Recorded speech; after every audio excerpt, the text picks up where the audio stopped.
오늘 같이 공부할 말씀은 솔로몬의 노래 2장입니다. 2장 1절 2절 말씀을 주로 많이 상고를 할 겁니다. 2장 1절에 나는 샤론의 장미요 골짜기들의 백합화로다 그렇게 말씀하고 있죠. 신랑이신 예수 그리스도가 하신 말씀이에요. 나는 샤론의 장미요 골짜기들의 백합화로다. 나는 할 때 I am이죠. 영어 성경에서 I am 하면 전부 하나님께서 자신을 가리킬 때 하시는 말씀이거든요. 나는 곧 나니라 부터 시작해서 출애굽기에 나는 곧 나니라 부터 시작해서 특히 요한복음과 요한계시록에 나는 생명의 빵이라 나는 세상의 빛이라 나는 양의 문이라 나는 길이요 진리요 생명이라 그렇죠? 요한계시록에서는 나는 처음과 마지막이라고 알파와 오메가라고 그렇게 말씀하셨죠? 나는 누구다? 이것은 주님 자신을 가리켜서 특히 주님의 이름을 가리켜서 하신 말씀이죠. 역사적으로는 다윗의 아들 솔로몬 왕이 말하고 있습니다. 나는 샤론의 장미요. 샤론은 평야라는 뜻을 가지고 있어요. 평야. 실제 이 샤론이라는 지역이 있습니다. 야파와 칼멜산 사이에 비옥한 연안지대의 평야를 가리킵니다. 비옥한 연안지대의 평야. 야파와 칼멜산 사이에 비옥한 연안지대의 평야를 가리켜서 샤론이라고 부릅니다. 근데 언제부터인가 샤론의 장미하면은 특히 우리나라 사람들은 무궁화라고 그렇게 많이 알고 돼 있는데 무궁화와 장미는 다르죠. 학명이 틀립니다. 우리 찬송가에도 샤론의 꽃이라는 찬송가 있죠. 샤론의 장미. 성경에서 장미는 두 번 나오죠. 여기 솔로몬 노래 2장 1절 말씀과 이사야서 35장 1절에 나옵니다. 이사야서 35장 1절 말씀은 특히 예수 그리스도께서 재림하신 이후에 이 지구가 변화되는 것을 말하고 있죠. 광야와 메마른 곳이 그들을 기뻐하고 사막이 기뻐하며 장미처럼 피리라. 그것이 무성하게 피어 기쁨과 노래로 즐거워할 것이요 레바논의 영광 곧 칼멜과 샤론의 아름다움이 그것에게 주어지리라. 그들이 주의 영광과 우리 하나님의 아름다움을 보려다. 샤론의 아름다움, 주의 영광과 우리 하나님의 아름다움을 보려다. 솔로몬은 만왕의 왕이시고 만주의 주이신 위대한 목자이시고 신랑이신 예수 그리스도를 예표하죠. 예수님은 지금 자신을 가리켜서 샤론의 장미라고 말합니다. 서두에서 이사야서 35장 1절 말씀 읽어드렸잖아요. 그것은 예수님이 재림하셔서 그분이 직접 아브라함에게 약속하신 그 땅에 전부 사막지대예요. 광야지대라고요. 유프라테스 강 그 이때부터 시작해서 이집트 남부까지 거의 사막지대 아닙니까? 광야? 근데 주님이 재림하시면은 그분의 말씀으로 그 땅, 아브라함에게 주신 약속의 땅에 생명을 주시기 때문에 그 사막이 장미처럼 피라고 그렇게 말씀을 하고 있는 겁니다. 관계 기술로 과학적인 농법을 적용해서 키부츠 마을회가 키부츠 운동 거기서 이제 우리나라가 새마을 운동 가져온 거거든요. 거기서 보고 가져온 거예요. 그래 봤댔죠? 지금 이스라엘 땅 일부예요. 일부만 그렇게 한 거예요. 근데 지금 이사야서 35장에서 말씀한 거는 아브라함에게 약속하신 그 땅 있잖아요. 엄청 넓은 땅, 비옥한 초승달 지대. 그곳을 주님이 오시면 이렇게 하시겠다는 거예요. 사막이 장미처럼 피게 된다. 그렇게 말씀하고 있어요. 주님 오시기 전까지는 이런 일이 일어나지 않습니다. 게다가 에스겔서에 의하면 사해바다가 그 죽은 바다가 살아나게 된다라고 말씀하십니다. 왜 사해바다라고 하는지 아세요? 물이 들어오긴 하는데 나가는 곳이 없어요. 물이 못 나가니까 염분이 농도가 짙어지죠. 소금바다가 되어버리는 거예요. 소금바다.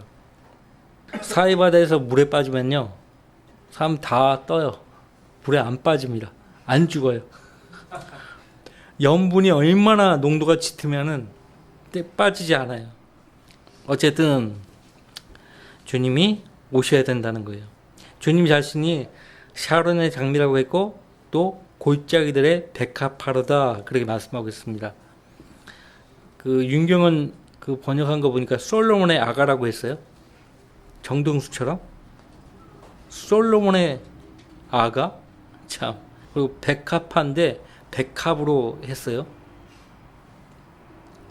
백합하면 조개도 있잖아요. 조개도 있잖아요. 백합조개. 물론 조개까지 생각하겠느냐 하고 이제 우리 성경과 다르게 번역을 한 건데 어쨌든 골짜기들의 백합화로다. 골짜기가 아니고 골짜기들의 백합화로다. 우리가 인생을 살아가면서 시련과 역경들을 많이 맞닥뜨리잖아요. 인생의 골짜기들을 많이 통과하게 되는데 그 모든 인생의 골짜기들의 백합화이신 우리 주님이 우리와 늘 함께 하신다는 말씀이죠. 성경에서 골짜기들 하면은 항상 인생에 있어서 닥치는 여러 가지 시련과 역경들을 가리키죠. 그 많은 골짜기들에 예수님은 우리에게 백합하다 그렇게 말씀하고 있습니다. 예수님이 나는 골짜기들의 백합화로다라고 말씀하셨는데 2절 말씀 보시면은 가시나무 가운데 백합화처럼 나의 사랑도 딸기 가운데 그러하도다. 지금 1절 2절은 신랑이신 예수님이 말씀하신 거거든요. 화자가 신랑입니다. 신랑 입장에서 나의 사랑은 누굽니까? 신부인 교회죠.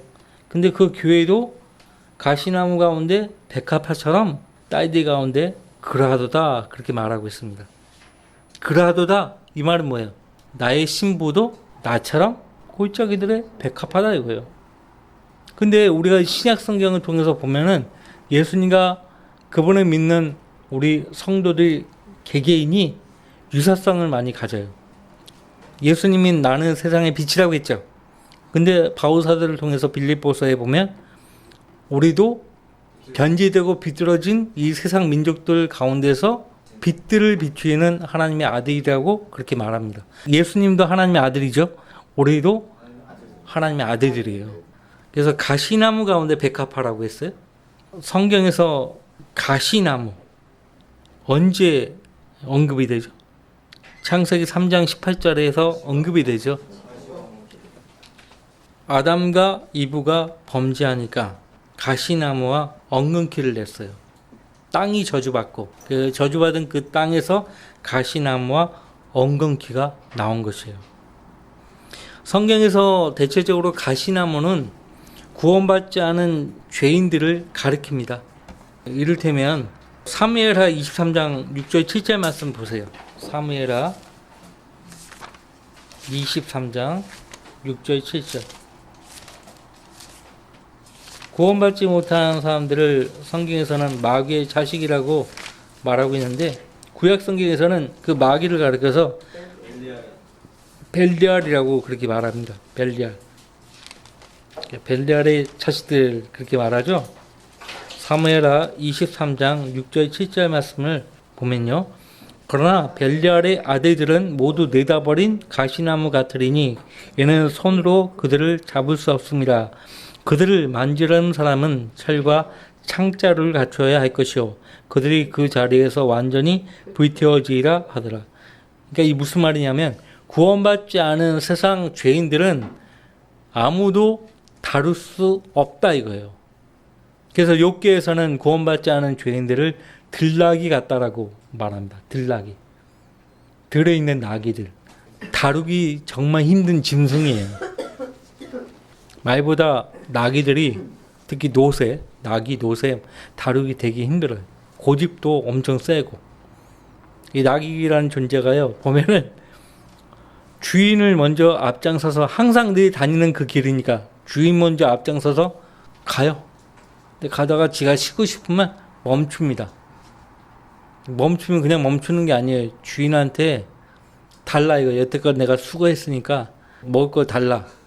주인한테 행동을 보이고 소리 질러요. 그러면 이제 주인이 이제 당근을 주죠. 그 당근을 먹고 이제 움직입니다. 그러니까 지가 가요. 지가 가다가 쉬고 싶으면 멈추고 아무 데서나 쉬는 게 아니에요. 그늘진 곳 바람이 서늘하게 부는 곳, 그런 곳마다 봐놨다가 어김없이 그곳을 지나칠 때면 멈추는 거예요. 나귀가 그래요. 어쨌든 다루기 힘든 짐승이라. 구원받지 못한 세상 죄인들은 정말 다루기 힘들어요. 근데 오늘 본문에 보니까 단지 구원받지 않은 사람들 가운데서 백합하다 그런 말이 아니고, 지금 본문 2장 2절 말씀에 보시면 가시나무 가운데 백합화처럼 나의 사랑도 딸들 가운데 그러하도다. 이 2절에서 서로 대비되는 존재들을 보세요. 가시나무는 딸들과 대비되고 백합화는 나의 사랑과 대비되죠. 그러니까 본문의 가시나무는 단순히 구원받지 못한 세상 죄인들, 그 죄인들만을 언급하는 것이 아니고 딸들은 1장에서부터 보면은 예루살렘의 딸들이라고 그렇게 말하죠. 예루살렘의 딸들은 누굽니까? 누구였다고 이야기했어요? 유대인들이에요. 유대인들. 율법 아래에 있는 유대인들. 교리적으로는 대환란을 통과하는 유대인 성도들을 가리킨다고 했죠. 환란 유대인 성도들도 예수 그리스도를 온전히 믿지 못하고 하나님의 계명에 온전히 복종하지 못하면, 거기 히브리서 6장에 나옵니다. 거기도 가시가 언급되고 있어요. 우연이 아닙니다. 거기 6장 7절 8절 말씀 보시면 6장 6절 말씀부터 만약 떨어져 나간다면 다시 새롭게 하여 회개시킬 수 없나니 이는 그들이 스스로 하나님의 아들을 다시 십자가에 못 박아 공개적으로 조롱함이라. 이는 땅이 그 위에 자주 내리는 비를 흡수하여 밭가는 자들에게 적합한 농작물을 내면 하나님께 복을 받으나 만일 가시와 엉겅퀴를 내면 버림을 당하고 저주함에 가까워서 그 마지막은 불사람이 되기 때문이라. 쉽게 이야기하면 히브리서 말씀부터 교리적으로는 그 대상이 이 교회 시대의 성도들을 가리키는 것이 아니고 환란을 통과하는 유대인 성도들을 가리킵니다. 그래서 히브리서예요. 히브리인들에게 보낸 서신이에요. 우리는 히브리인이 아니잖아요. 어떤 사람은 잘 모르고 초기 교회 시대 때 유대인 성도들을 대상으로 이 서신이 쓰여졌다. 그러니까 역사적으로만 치부해 버리는 거예요. 지금 교회 시대의 성도들에게는 적용 안 된다. 그렇게 가르치는 사람도 은연중에 있어요. 어쨌든 가시와 엉겅퀴가 나오죠. 버림을 당하고, 신약시대의 성도들은 구원을 잃어버리지 않습니다. 근데 분명히 누가 봐도 구원을 잃어버리는 말씀이에요. 그러니까 교리적으로는 신약시대의 성도들에게 적용되는 말씀이 아니죠. 10장에 가서도 마찬가지예요. 그러니까 솔로몬의 노래 2장 2절에 예루살렘의 딸들, 모세 율법 아래에 있는 유대인들보다도 자신의 사랑, 신랑 입장에서는 자신의 유일한 사랑이 누구예요? 신부잖아요.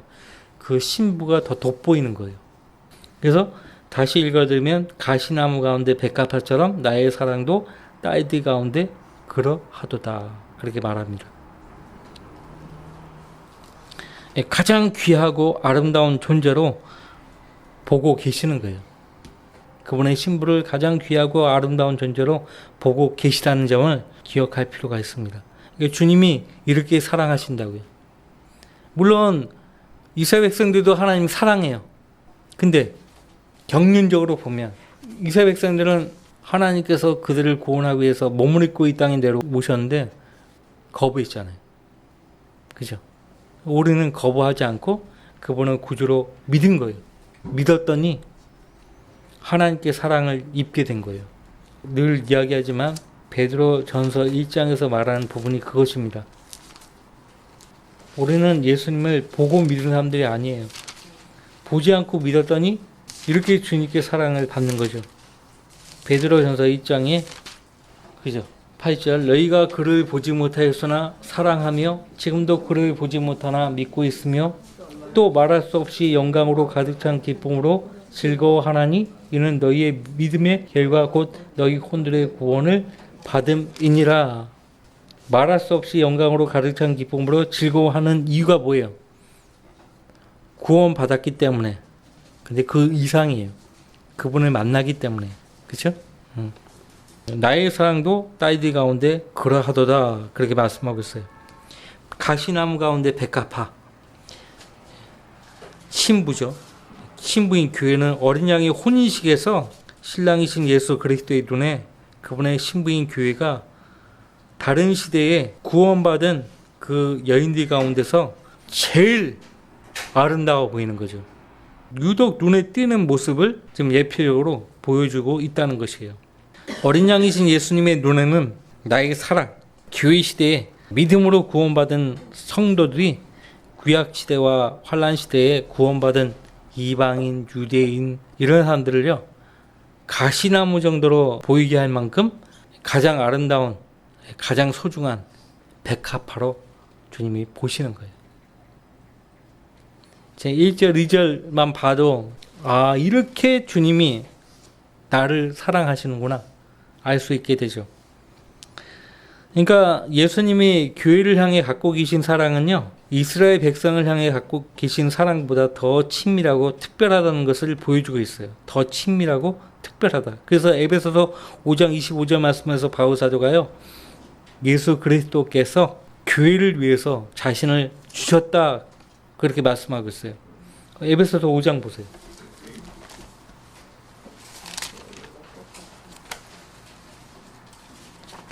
23절 말씀부터 볼게요. 이는 남편이 아내의 머리됨이 그리스도께서 교회의 머리됨과 같음이라. 그는 몸의 구주시니라. 그러므로 교회가 그리스도께 복종하듯이 아내들도 자기 남편에게 매사에 그렇게 해야 할지니라. 성경에서 교회는요, 신랑이신 그리스도께 복종해야 되는 거예요. 그 다음에 25절, 남편들아 너희는 자기 아내를 사랑하되 그리스도께서 교회를 사랑하셔서 교회를 위하여 자신을 주신 것 같이 하라. 지금은 유대인도 이방인도 차별 없이 예수 그리스도를 자신의 구주로 믿으면은 신부가 되는 거예요. 교회가 되는 거예요. 예. 교회 안에는 유대인, 이방인, 종 이런 구분이 없어요. 일체 없어요. 일체 없다고 어디에서 바울사도가 말했죠? 그런 차별이 없다. 예, 그런 구분조차 없다. 어디에서 말했어요? 자, 여러분들 로마서 3장 보세요. 그 22절 말씀에 곧 하나님의 은은 예수 그리스도를 믿음으로 인한 것으로 모든 자와 믿는 모든 자에게 미치나니 차별이 없느니라. 차별이 없다고 분명히 못 받고 있죠. 거기 29절, 하나님은 유대인들만의 하나님이시고 이방인들의 하나님은 아니시냐? 물론 이방인들의 하나님도 되시느니라. 그 다음에 여러분들 그 갈라디아서 3장 보세요. 갈라디아서 3장 26절부터 너희가 다 그리스도 예수를 믿음으로 말미암아 하나님의 자녀들이 되었으니 너희 가운데 그리스도 안으로 침례를 받은 사람은 그리스도로 옷 입었느니라. 유대인이나 헬라인도 없고 종이나 자유인도 없으며 남자와 여자도 없으니 이는 너희 모두가 그리스도 예수 안에서 하나이기 때문이라. 너희가 그리스도의 것이면 너희는 아브라함의 씨요 약속에 따른 상속자들이니라. 모두가 그리스도 예수 안에서 하나예요. 그래서 교회 안에 들어오면 차별하면 안 되는 거예요. 일체 차별 같은 거 하면 안 되는 거죠. 다시 말씀드리면 예수님께서 교회를 향해 갖고 계신 사랑은 이스라엘 백성을 향해 갖고 계신 사랑보다 더 친밀하고 특별하다. 왜냐하면 예수 그리스도께서 교회를 위해서 자신을 내어 주셨기 때문에, 그래서 교회와 더불어 특별한 영적 관계를 맺으셨기 때문에 그러하다는 것이에요. 특별한 관계를 맺었어요. 특별한. 우리는 그분의 몸이고 또 그분의 아내가 된 거예요. 아내이고 몸이에요. 남자와 여자가 한 몸을 이룬다고 하잖아요. 우리가 예수님을 구주로 영접했을 때 그분과 한 몸이 돼버린 거예요. 이 말씀은 고린도전서 6장에서 말하고 있어요. 고린도전서 6장 15절 말씀에 너희의 몸이 그리스도의 지체인 줄을 알지 못하느냐? 내가 그리스도의 지체를 가지고 창녀의 지체로 만들겠느냐? 결코 그럴 수 없느니라. 또한 창녀와 합하는 자는 한 몸인 것을 너희가 알지 못하느냐? 그가 말씀하시기를 둘이 한 몸이 되리라고 하셨느니라. 그러나 주와 합하는 자는 한 영이니라. 주와 합하는 자는 한 영이니라. 고린도라는 지역은 성전 숭배를 했거든요. 그리스 신전 같은 데 있잖아요. 신전에 여사제들이 있어요. 여사제들이 있는데 단순히 우상들에게 경배만 하고 마치는 것이 아니고 경배하는 그 과정에서 여사제들과 음행을 하는 거예요. 근데 바오사들은 그 여사제도 아니고 창녀다 이거. 돈을 받고 음행을 하는 거예요. 그게 합법적이었어요. 그 말을 하고 있는 거예요. 창녀와 합하는 자는 한 몸이다 이거예요. 우리는 주님과 합한 사람들이라. 주님과 합한 사람은 한 영이에요. 창세기에 보면은 아담과 이브를 가리켜서 둘이 한 몸을 이룬다라는 말씀하셨어요. 하나님이. 우리가 예수님을 구주로 믿을 때 우리는 예수님의 지체가 된 거예요. 그 사실을 알았다면 함부로 그 자기 지체를 죄에게 내어주어서는 안 된다라고 말하고 있어요. 이제 주님과 특별한 영적 관계를 맺게 된 거예요. 이 사실을 잊지 말아야 돼요. 이스라엘 백성들과 관련해서는 이런 관계를 맺으신 적이 없어요. 이스라엘 백성뿐입니까? 다른 모든 시대에 이방들과도 이렇게 이런 관계를 맺은 적이 없잖아요. 그죠? 유일하게 신부인 그 교회와 이런 특별한 영적 관계를 맺으신 거예요. 주님이. 그래서 주님은 어떤 매개체를 통해서 성도들에게 역사하지 않습니다. 이제는 그분 자신이 그분의 영을 통해서 성도 각인에게 역사하시는 거예요. 어떤 매개체가 필요 없어요. 뭐 안수를 받는다든지 이런 거 필요 없다니까요. 뭐 안수를 통해서 성령을 받아? 물론 사도행전에 나오죠. 유대인들과 그 다음에 이제 사마리아인들에게 사도들의 안수를 통해서 성령을 받은 신뢰가 나오는데 지금은 어떤 안수를 통해서 성령의 능력을 받는다든지 그런 거 없어요. 이제 3절 말씀 보시면 이제 화자가 바뀝니다. 이제 신부가 신랑에게 고백합니다. 숲의 나무들 가운데 사과나무처럼 나의 사랑하는 이도 아들들 가운데 그러하도다. 사과나무. 사과는 많은 과일들 가운데 어때요? 맛이 달죠. 달콤하죠. 숲의 나무들 가운데 사과나무처럼 나의 사랑하는 이도 아들들 가운데 그러하도다. 피터 러커먼 목사님의 친구라고 그렇게 말씀하시는 분이 있어요. 미국의 복음 전도자 레스터 롤로프 목사님인데요. 러커먼 목사님보다는 연배예요. 근데 서로 만나면 친구, 서로 친숙하게 친구 관계였는데 러커먼 목사님 만났을 때마다 레스터 롤로프 목사님이 이런 말씀을 자주 하셨다 합니다. 예수님은 달콤함을 내게 제공한다고 그렇게 말을 하더랍니다. 자, 지금 신부도 자기 신랑에게 숲의 나무들 가운데 사과나무처럼 나의 사랑하는 이도 아들들 가운데 그러하도다. 관상용이 아니죠. 사과나무는 그냥 관상용이 아니고 그 열매를 먹어서 달콤함을 맛보기 위한 그 목적으로 심는 거 아닙니까? 달콤함 그 자체예요. 예수님은. 물론 주님의 말씀을 가리켜서 꿀에 비유하기도 하고 사과에 비유하기도 하고 하잖아요. 꿀과 사과. 그 열매 가운데서 최상의 열매를 사과나무에 비유하고 있어요. 잠언 25장 11절 말씀 보실랍니까? 잠언 25장 11절.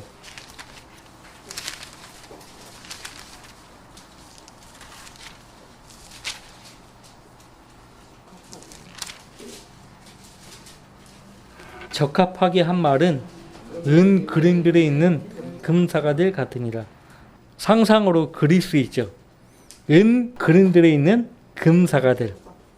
일단 그 바탕이 은으로 그림이 그려져 있는 거예요. 거기에 금사과들이 있어요. 나무가 됐든지 과일 그 접시가 됐든지 바구니가 됐든지 은으로 된 그 바구니 접시 그 위에 그 안에 금사과들. 예수님은 사람의 아들들 가운데 가장 아름답고 뛰어난 분이죠.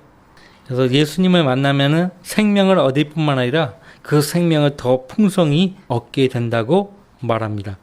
요한복음 10장 10절 말씀에 예수님이 오신 까닭을 생명을 얻고 더 풍성히 얻게 하려 함이라 그렇게 말씀하셨어요. 주님이 이 땅에 오신 목적을 말씀하십니다. 생명을 얻고 더 풍성히 얻게 하려 하십니다. 생명을 얻게 하시려고 자신의 생명을 내어주신 분이 누굽니까? 예수님이잖아요.